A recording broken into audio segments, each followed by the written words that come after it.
Hey, hey, hey, you're watching or listening to You're Free to Go, the greatest podcast out there. We have a really, really, really good show for you today. We're going to deviate a little bit from our norm, but we appreciate you tuning in. We know you're going to love this show. It's a very important topic to everybody that's listening and everyone else that's not listening. So please remember to like, follow, and subscribe, which is free, and tell all your friends about us because they don't want to miss this episode. We've got Marc. I'm in the studio without him today. He's out in LA. So welcome back, Marc. How are you? Thank you. Well, I'm doing great. good. Thanks. Awesome. Good, good, good. So as I told our listeners just now, we're deviating from our normal crazy ass case topic, and we're going to actually do what I'm going to call a very important public service announcement or a cautionary tale. We're going to talk about how not to be scammed or how to be on alert for scams. We are criminal law experts. People say criminal defense.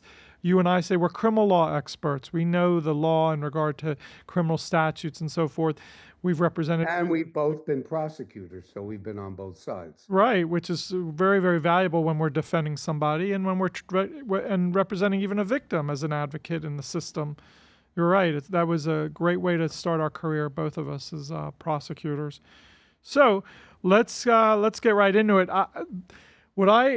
It's so darn timely, this topic, because just this weekend someone called me, a friend who had been scammed on the phone. But it's just historically, like 10 years ago, I would hear from elderly people, only elderly people, and you'd hear maybe once a month how they got a call and they said, oh, your grandson is locked up in Puerto Vallarta or Cancun and you got to wire $1,000 for him to get out on bond, and they would get scammed over on the phone. But those victims were typically elderly people, and it didn't happen that often.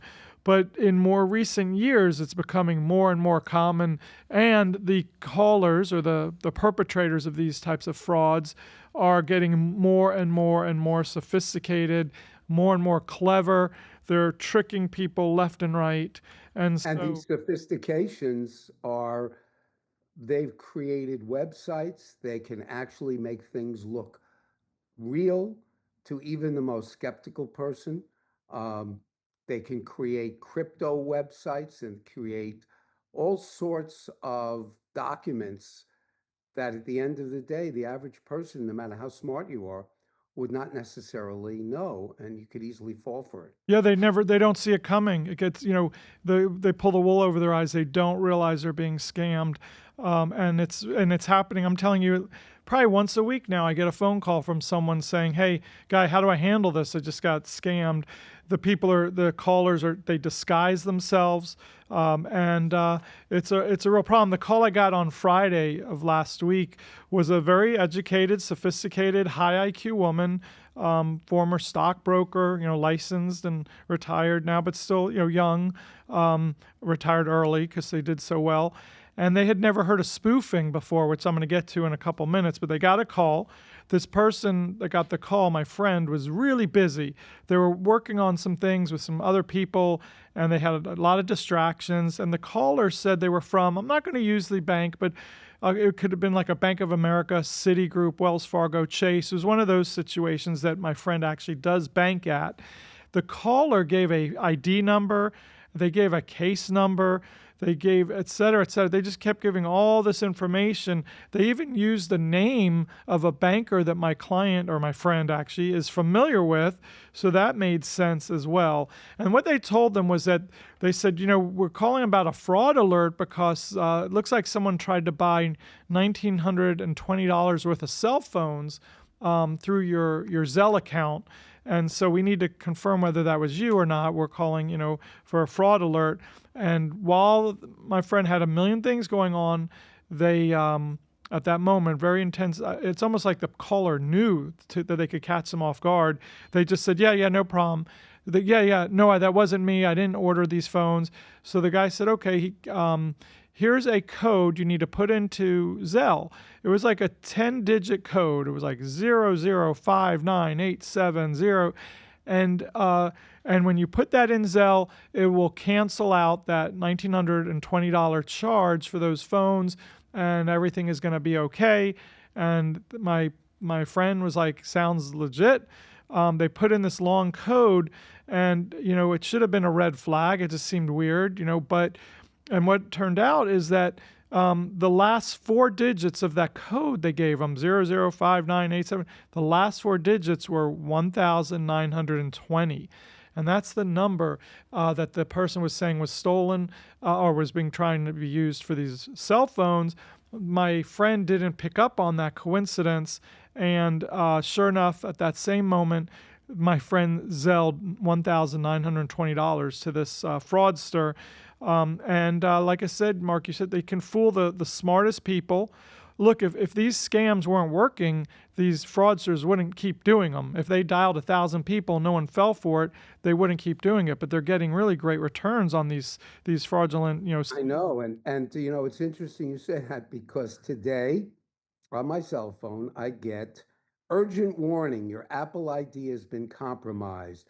Multiple unrecognized logins were detected with a total of Yep, $1,560.75 deducted from my Apple Pay. So the first thing I did is I went to my bank account that's connected to the Apple Pay and see that nothing hit. smart. So I immediately got the sense it was a scam. Then when I looked again at the number that called me, it was a foreign number. Yep, that's a sign, It was red an out of flag. country number. Yeah, Red flag. I guess the message or the caution that we should give our listeners is if you get something on a text or even in a phone call, immediately be suspicious of it that's right. because chances are it's not going to be real. And double check your account. Whatever you do, do not give information. Even if you call or check into it, never give them any information. Yeah, agree. Tell them to send you a letter. First of all, most official agencies still use letters. I guess they're propping up the U.S. mail, but Which is very uh, slow these days. yeah. So I'm sure you've represented some people who've committed scams. Yeah, we both have, but and we've done both sides of the aisle, as I've said before. We've Right. represented, but one of the things too I notice is with this friend of mine as well as others that have been victimized is they get very down on themselves. They feel embarrassed, ashamed. They hit themselves on the head with their hand. They're like, I can't believe, how could I fall for that? And I just want these people listening to know that very smart people fall for this all the time, every day. Look, I represented over 80 Madoff victims, very sophisticated, intelligent, successful, wealthy people who all fell for his scam. So, how do they fall for it? Well, one of the things I mentioned earlier was spoofing. A lot of people know about spoofing, but not everyone. So if you don't know it, listen carefully. I could call you right now, Mark, and it'll show up on your caller ID as President Trump or the clerk of court or whoever I want it to be. In this case, when my friend got the call, it showed up as their bank with the bank phone number. So spoofing is a software where you can change your phone number so that it shows up on the caller ID of the person you're calling as someone. So that right off the bat makes it seem very legitimate. But these people typically don't call you, like you said, they send a letter. So you need to call them from the phone number that you know is their authentic number. If it's Citibank, if it's Chase, whatever it is, you know what their correct published number is. You call them. The other thing, the reason these smart people or anybody falls for it is these callers have a lot of personal information about you. Even your address, your phone number, your date of birth. And you say, well, geez, that sounded, they knew this. It must have been a representative of my bank. Well, let me tell you something. You can go online if you're a sophisticated, programmer, software person. In 2 minutes, you can look up George Clooney. You could look up your most favorite famous singer, whoever it is, and in 2 minutes you'll find out what their address is, what their date of birth is, how many children they have, all sorts of information that's very, very personal, how much they're paying in real estate taxes, and so on and so forth. So they call these callers that are fraudsters, they get that information. Again, it takes them 2 minutes because they're sharp and they know how to use a computer. So that makes these victims fall for it. They catch you when you're distracted. They'll often say, oh, are you busy? And if they say yes, I am, they'll keep talking. If they say, if they're not too busy, they may say, oh, let me call you back. They want to catch you when you're distracted, so they do that. And then the final thing is they talk the talk. They use, in this case with my friend, they used industry terms. They sounded very, very legitimate. So don't feel stupid. Don't feel embarrassed if you get caught in one of these scams, because it can happen to anyone, including Mark. You won't believe this. Monica, who's worked for us for 16 years now. I mean, Right. she came from the criminal clerk system, criminal court. She came to us 16 years ago. About a year ago, she was working online to get a passport, renew her passport. And somehow through the software, she paid a fee. Thank God it wasn't much. It was like $150 to renew her passport, and it turned out to be a scam. And when she went back, she noticed the same thing you did, that it was like a foreign email address. And, if anyone has their antenna up, it's you, me, and everyone who works in the criminal justice system. So anyone can fall for this, because they are so clever. I have another guy, Mark, you're going to love this one. I haven't even had a chance to tell you about. A lawyer friend of mine who's a snowbird. He's out of New York, and he's here in South Florida in the winter. And so a couple weeks ago, like literally 2 weeks ago, he was shipping his car back to New York for his summer. And he's done this many times before, and he's used the same car transport service. And he's getting ready. It's a very nice, this time it's a new Range Rover he bought about 3 months ago while he was down in South Florida for the winter. And he calls the company that he's used to transport his cars back and forth, and they said, yeah, we'll get back with you. I'm sorry, he actually emailed them, as he has in the past. They emailed back, automatic response, we received your email. We'll get back with you and schedule the exact time and day that our driver will be picking up the car. Well, he got an email back with a time and day, and the guy showed up and picked up the car. Now, what my friend has done, again, he's a lawyer. He's alert to things like this. He's not a criminal lawyer, but he's in real estate. But what's common with these people transporting cars, Mark, is they put a lot of their personal effects in it. So when they fly back and forth, they don't have as much luggage. So this guy had some of his wife's pocketbooks. He had some of his shoes and some clothes and some pretty actually valuable, nice things in there. Well, turned out the guy who showed up stole his car, stole all the personal effects. He basically had hacked into the computer, the software, the email system of the legitimate car transporter service or transportation service, hacked into them, saw his email from my friend, and responded to it and said, here we're at. And sure enough, so here's another very intelligent, bright man who, just another example of the different scams out there. Mark, you've probably heard real estate attorneys. There was a real problem for a while there where they were getting, wires for closings on homes where they were getting hacked and getting wire instructions via email that looked 100% legit, like it was coming from the real closing agent for a significant real estate closing. The lawyer received money from their client purchasing property. Could be $200,000, it could be $2 million. And then that lawyer wires it out for the purchase, and these lawyers have been scammed because those emails were being hacked. So now what they do is they always do video confirmation, whether it's through FaceTime or Zoom. Lawyers now in the real estate world where they do have money put in trust, and I guess other lawyers that have money put in trust, before they have to be so cautious nowadays and be so alert that even they now are making sure that they get on a face-to-face with the banker to confirm verbally while looking at them, that, hey, this is your wire information, and we are sending the money right now. And that's helping, to eliminate a lot of the fraud we were seeing pretty rampant. Like I heard a lot of real estate lawyers who were getting screwed over by these scams when it came to sending wires that were in their trust account for real estate closings. Same thing happened with another businessman who called me as a victim. He paid an invoice. He had it was a multi-million-dollar invoice. I think this was about 4 years ago. I think it was around a $3.6 million invoice, if I remember correctly. And he got an email like he was with this company for 20 years, got an email like he always does with the invoice. He paid it again, around 3.6 million. And it turned out someone had hacked this company that he was a customer of. They had hacked their email system somehow, and this gentleman who called me, a businessman, wired out 3.6 million approximately to a third-party total scam. And like I said, these scams have really started happening in the last couple of years like crazy. And Mark, what I've seen, because you're right, we have represented people. I certainly have in these scenarios, and we both on both sides, the defendants accused, but also victims. And originally, like 10 years ago when this was happening, banks were very quick to refund the money.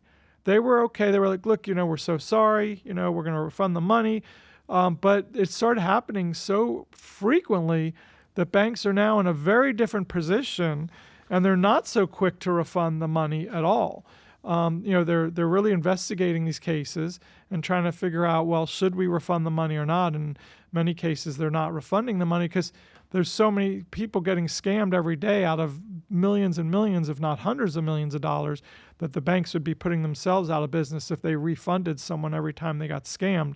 So you can't be don't be certain or count on it that they're going to refund you. But you touched on what someone should do, Mark, which is really, really important. Obviously, immediately report it. Call law enforcement, call your bank, make sure everything is secured and locked down. Make sure your ID. There's software through banks that you can keep track of your ID if anyone's trying to get credit on your personal identification. But you got to be really, really careful. Law enforcement is a great first call. The bank is a really important call. And what you were saying earlier too about the information you give, you really shouldn't give any information unless you called them, and the number you called has to be the published number for your bank and so forth. Because if you call the number back that came up on your caller ID or that they left on a voicemail and give them information, what's the concern there is you're now giving them information that gives them a back door into all your accounts. So in this case with my friend with the Venmo, I wanted to make sure, I'm sorry, it was a Zelle. I wanted to make sure that she had not given other information that could help them access her other banking. So when we talked about it, she said, well, I have this is a small account. I've got 50,000 in it. Should I immediately move that out of there? So we got on with her bank and their security department to say, hey, here's the information that she did share with them. Was that enough information for them to access through the back door this account so that if she moves this 50 grand out of that Zelle account to a different account, will they be able to travel with that and now have access into her new account? And fortunately, that was not the case. She didn't give any information at all other than reciting back and typing in that long code that they gave her. So that's all these concerns we have to think about. The other big concern, Mark, nowadays is to not even talk on the phone, because nowadays a lot of people for security are using voice recognition. And so what's happening is these fraudsters know that voice recognition is really popular. So they'll get you on and with the intention of having you say your name, having you say the word yes. There's a certain, there's like 5 or 6 or 7 key things that they want to get you to say, and they're recording it. And then they can through AI and, editing, they can put your words together in your voice, and then they can actually get you to they can actually use that and call the bank and act like it's you with your voice and get the bank to maybe change a password or open a new account. So they are recording your voice for voice recognition. So it's really important that if you do get a random call and you happen to answer it because you're busy, that you have the hair on the back of your neck needs to go up, red flags, alarms need to go off, for you to just say, nothing, just hang up and then look up the number that to be the number and call them back. It's scary, but it's the damages can be pretty serious. So we need to protect ourselves and be on alert. Well, now you look at Mark, what do the cops do? Someone gets, in this case, we notified the police, we notified her bank, but let's be real, cops have a really hard time solving these crimes. I don't know for a fact, but I'd say 95+% of the times, the criminal, the fraudster is way ahead of the cop as far as hiding their identity, hiding, their location, hiding the address of their phone and their computers that they're working from and all that. So cops really have it's almost impossible in this day and age. Hopefully there'll be better investigative tools for law enforcement in the near future. But the truth is, every time a defendant or a victim has called me for this, and we try to reach out to the cops, they have a very, very hard time, figuring out who it is. So that's another aspect of this is even if you get scammed, it's unfortunate the cops will probably not be able to solve it. Often it's overseas and things like that. So even if they figure out where it's coming from, they don't have the authority to get them overseas. So a lot of it's a complex and growing industry of fraud that we have to be careful of. Here's the good news for my friend. The bank that we spoke to, they decided to refund the money to her. As I mentioned a few minutes ago, they're not always refunding it now. And here's why they agreed to refund it, Mark, to my friend. Number one, the fraudster spoofed the name of the bank. So when it showed up on my friend's phone, we were able, I said, to get a screen grab of that so we could show it to them. It came up as the bank that she uses, again, like a Wells Fargo, Citi, something like that. So that was one. They felt an obligation that, well, someone seems to be representing the bank. And number two, the phone call was recorded, so we were able to show them that there were my client was smart enough. Actually, you know how it comes up? They somehow on their phone it came up with the transcript of the conversation, so they were able to show industry terms that were used, and they were able to show that they referenced a banker, the specific name of a banker that my friend is familiar with.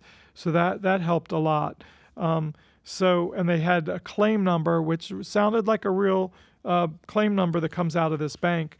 So there were a bunch of factors that this bank looked at, and they said, you know what, we will reimburse you because of all these factors that made it look like it really was someone legitimately coming from our bank. So that was a happy ending for my friend. Doesn't always work out that way. So as you said, Mark, if they call you, don't talk to them.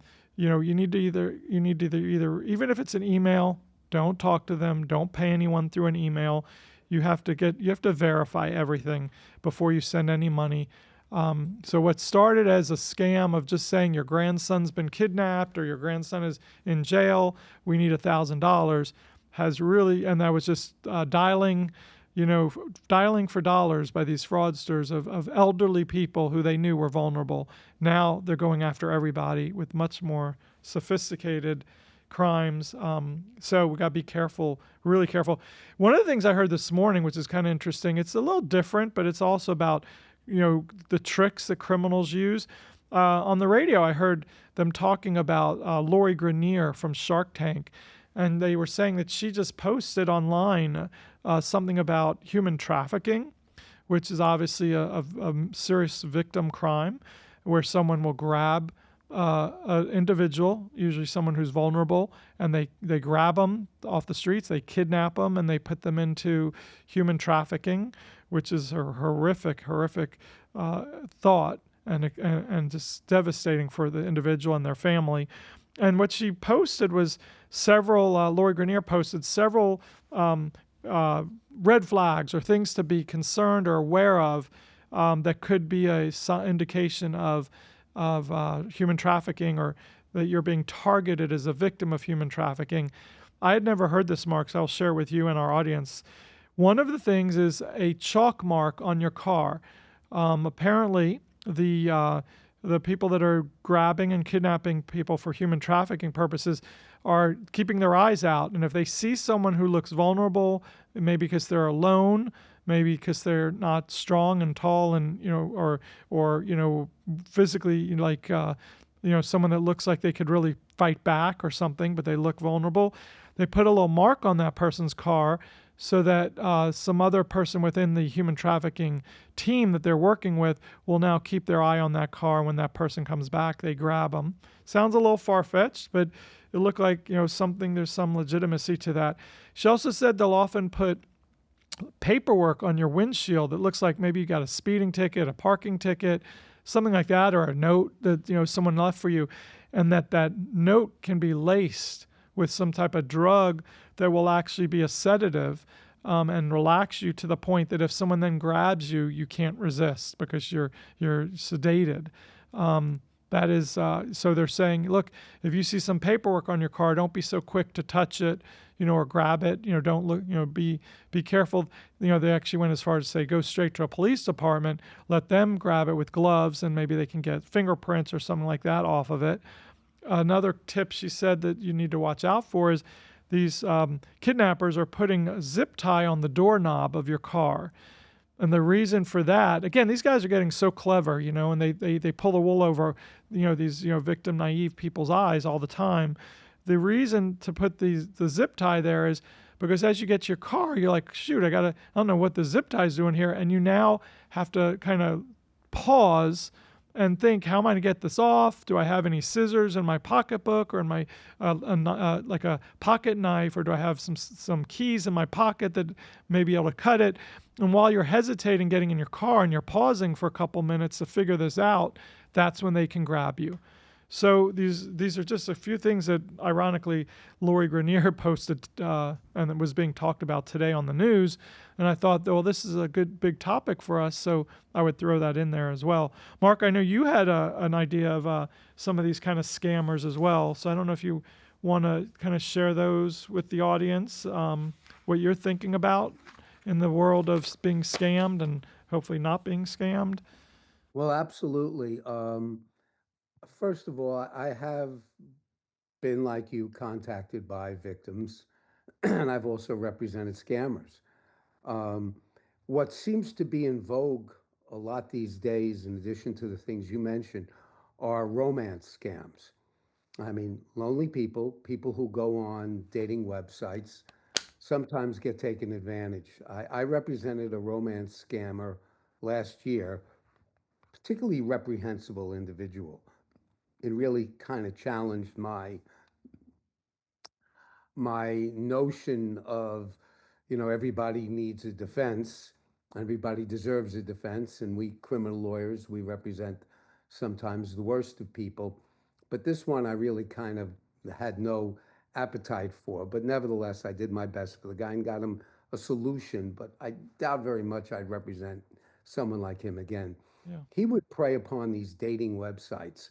And of course, these websites, you have no way of really knowing if these people are real.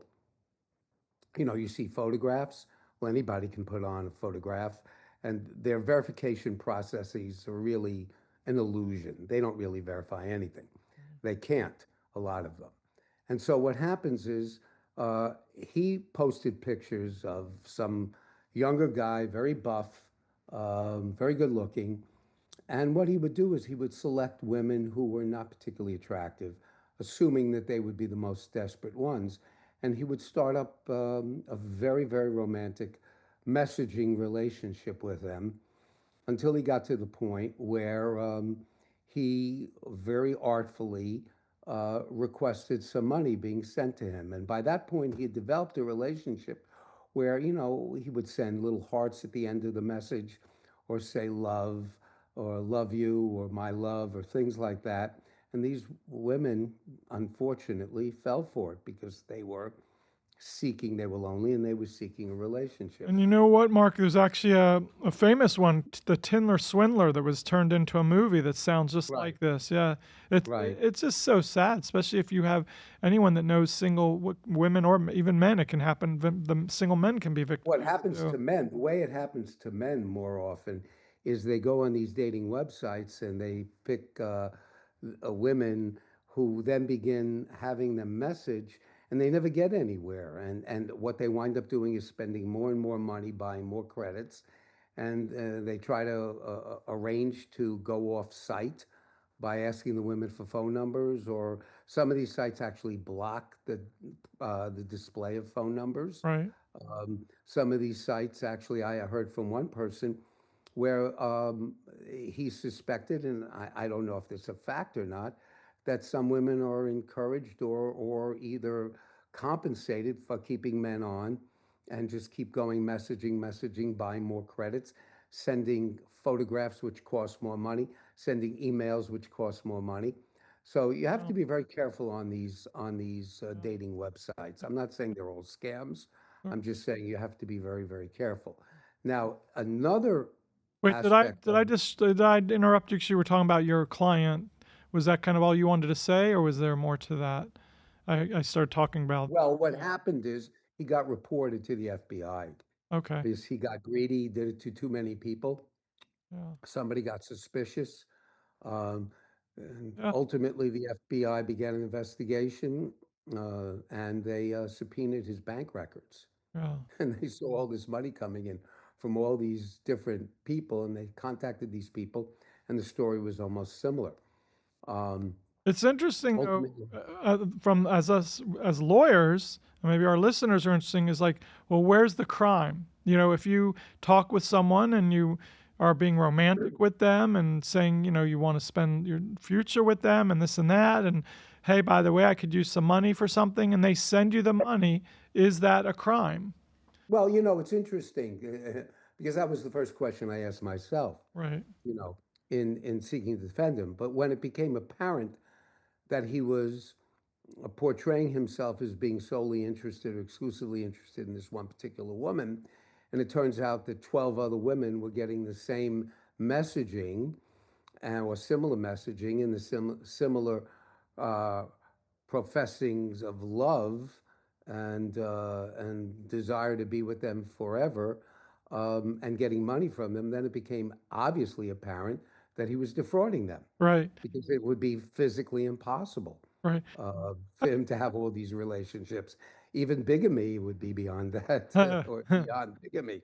I But I think so, there are going to be some people who are going to say, "Hey, these are all adults. They need to take responsibility." Whether they knew there were 10 other women he was flirting with and soliciting and what have you, that you're an adult, you're responsible. It's kind of like I remember years ago, a little different topic, but there was a famous psychic who got prosecuted because she would tell people what they wanted to hear. Basically, she'd give them their reading, and they would pay her. And everyone's like, well, they're grown adults. If they want to believe this and send her lots of money, so be it. But yeah, well, anyway, that I get that, but that's a yeah, little bit different. This yeah, is clearly inducing somebody to send them money by falsely telling them something that you know to be a lie, right, and they believed it because you were so convincing.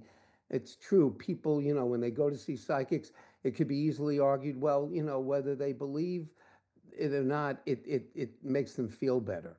Okay. yep, And they're paying for that particular service. I mean, I'm not a fan of it, yeah, but me either, be as it me may. either, But this is completely different. Now, in these cases, each time he ramped up, he would intensify the emotional aspect of it. So he was a predator. yeah, He was an emotional that's predator and ultimately a financial yeah, predator, and that was his yeah, downfall. But the interesting thing is that there is even a more sophisticated version of that that's going on now. In fact, he he was a bit of an expert on all this, and in fact, ultimately part of the deal we made was he cooperated with the government and gave them information about other people, and more importantly, about other scams, whether they were fully educated or they knew about it in advance. Um, it was useful to the government. Well, And one of the let's things, leave our what, let's leave our listeners on the edge of their seat for a moment, hanging on this cliffhanger of how it got more sophisticated. Because we do want to have one of our sponsors, Lang Real Estate, do a quick commercial for us. It's a short one, so don't leave us because Mark's going to fill you in in a second. So here's our commercial, real quick. Take a moment for that. You're Free to Go is sponsored by Lang Realty, South Florida's premier residential real estate broker. Whether you're buying, selling, or renting a home or condo, Lang's experienced realtors are standing by ready to help you. Contact one of Lang's top realtors today at 561 703 2427. All right, Mark, you were just saying that there's a whole nother level that he had taken this to. So, yeah, share with our audience what that was about. Well, the other thing that's been going on, and in fact, after he told me about it, I actually did some research after he actually told me and the FBI agents about it. Um, and it's commonly referred to as pig butchering. Um, That's a new one for me. yeah, and Yeah. basically there are a lot of different forms, but the form he talked about was again going on some dating sites so that you make a connection, and then this is more of a long-term process. Develop a level of trust and a level of affection, and let the person get involved with you in an investment opportunity. And the investment opportunity in the case he was talking about is cryptocurrency, in which case he created, or someone had created that he used, a fake crypto investment site. And these things look so real you wouldn't know otherwise. And what happened is the person wound up investing. First, he took the person through demos or demonstrations of how he was making hundreds of thousands of dollars on this particular uh, site, crypto site, and then had the person engage in some demos as well to show the person without any money invested, to show the success the person would have if they invested X amount of money, Sure. and all along still maintaining the or amping up the romantic part of the relationship, and then ultimately having that person put real money into that particular site, which was nothing more than a dumping ground for money to go to him and in some fashion. Right. And that's become somewhat more prevalent or variations of that. So it's not just simply send me money because I need money for X, Y, and Z. It's like I'm going to help you make a ton of money. And it feeds upon not only people's loneliness, but it feeds upon an essential human element, which is greed.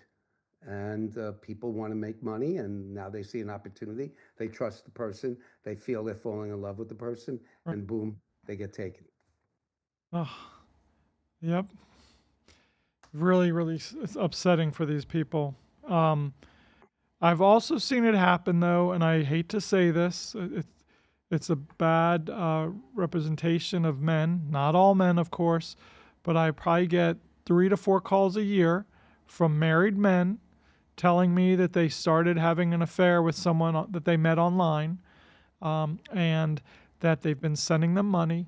They started with sending the woman a little money, then the woman needed some more money, then they needed a little more money, and now it's just getting out of hand. They don't know what to do. And in every one of these cases that I'm talking about right now, during the conversation, I eventually say, well, tell me about like when you met with them and what were they like and did you get their real name and this that. In all these cases, Mark, they say, no, I've never met them. We've only been flirting and sending pictures back and forth of each other nude online, on my phone back and forth and so forth. So these men are just starving for affection, and again, they're being, I guess that catfished is the term that's used nowadays. They're most likely not even talking to a female. The pictures they're receiving are, fake. They're not of the person they're actually exchanging messages with. But what's so upsetting is that these men are happily, well, they claim to be happily married. The community, the world they live in, thinks they're happily married. These are men of all different careers. I've never had a woman call me with this situation, so I'm only referring to men.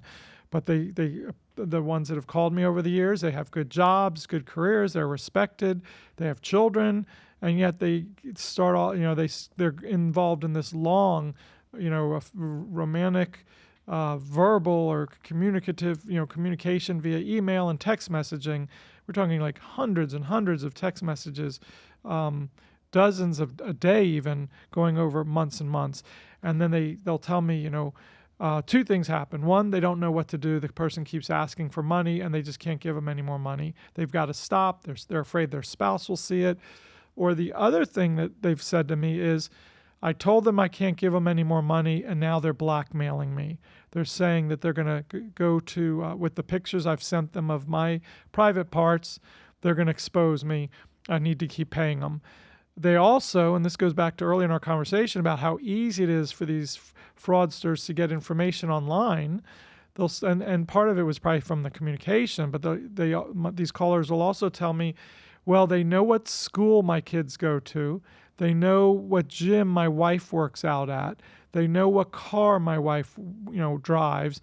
They know all this personal information, and they're blackmailing me that if I don't continue to pay them, they're going to do all these things. So my advice, and I don't know, Mark, if you give different advice, but unequivocally, literally every single time I give the same advice to these people, and it's in bold, capital letters: ignore, ignore, ignore.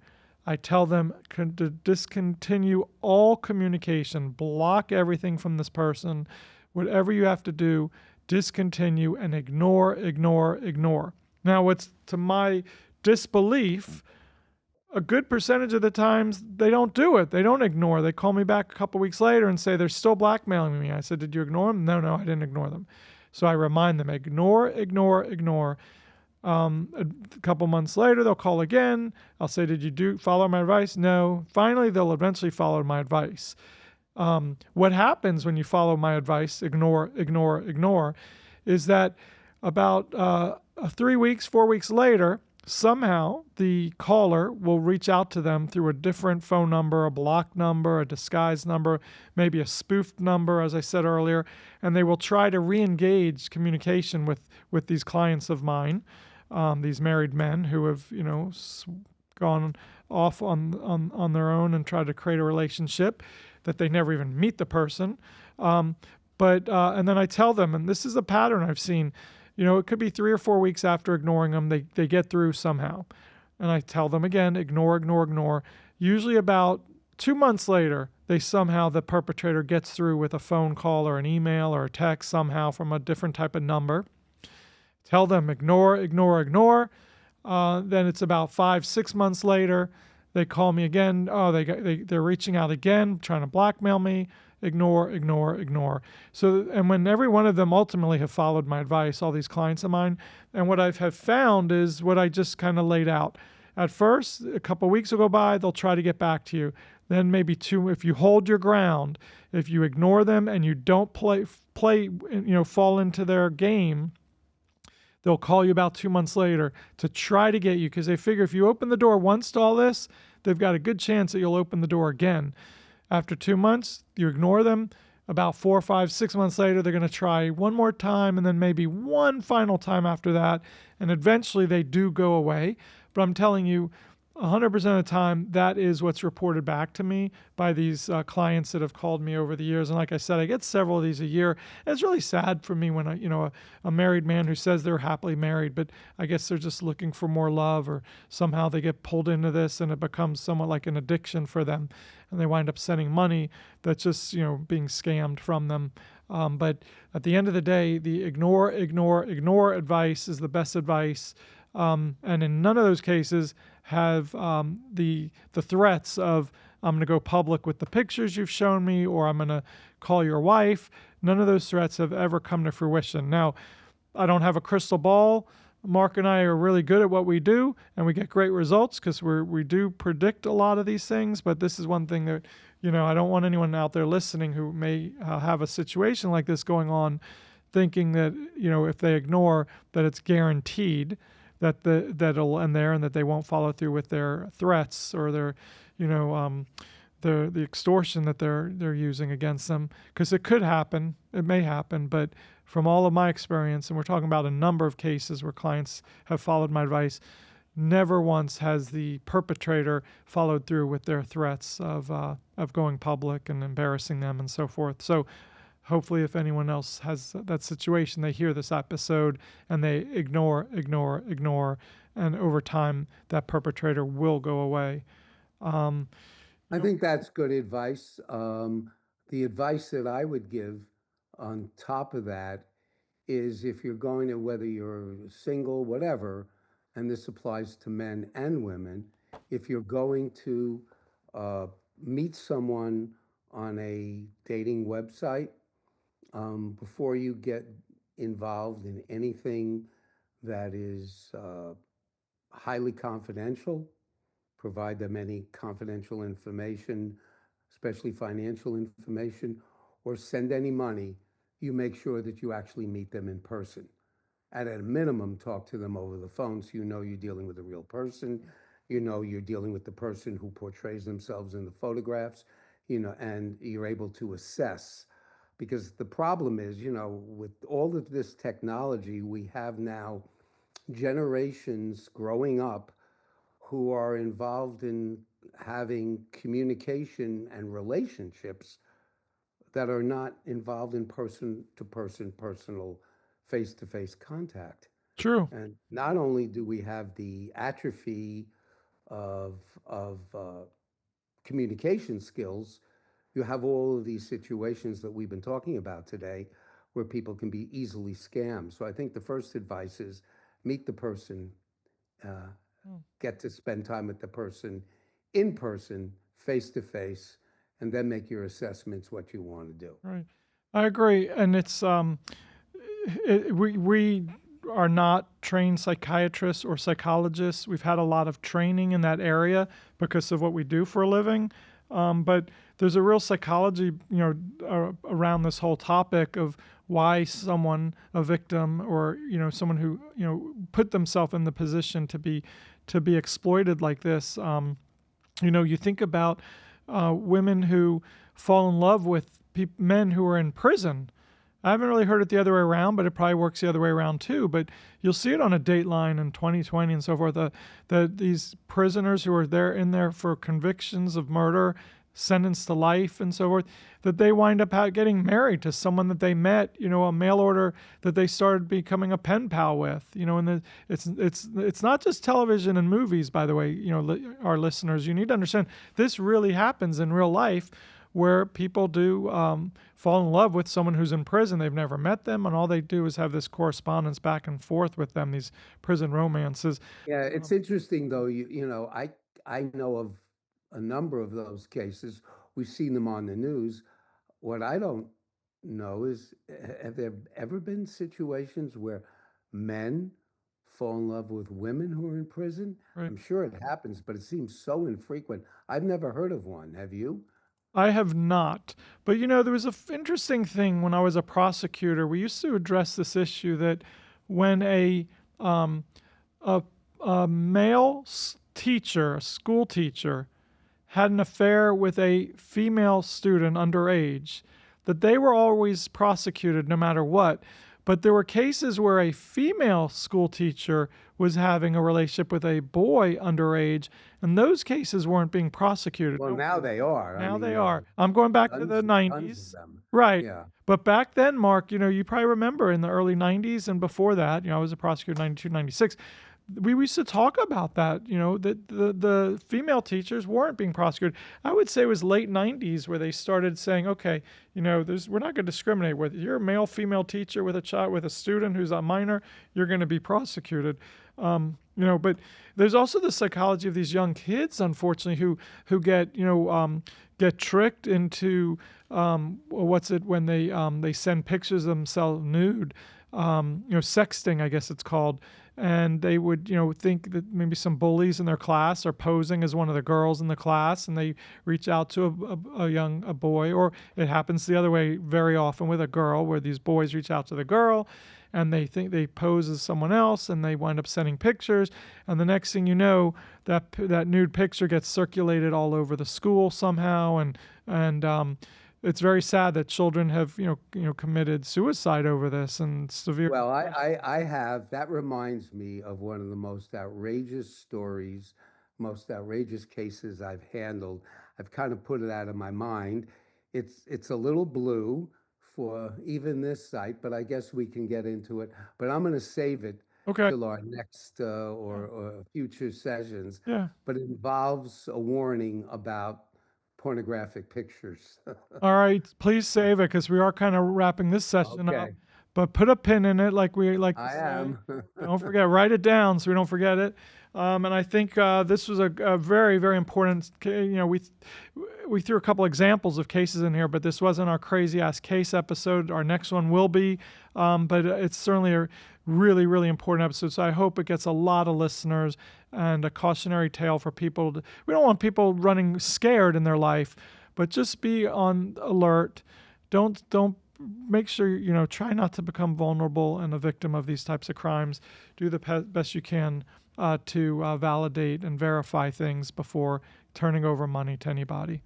Right. Yep. So if that's Okay. good for today, I guess you know what we say at the end of every episode, Mark.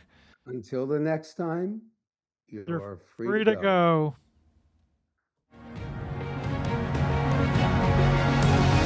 Everything expressed and discussed in this episode are the opinions and experiences of attorneys Guy Fronstin and Marc Nurik and their guests. All ethical rules are complied with.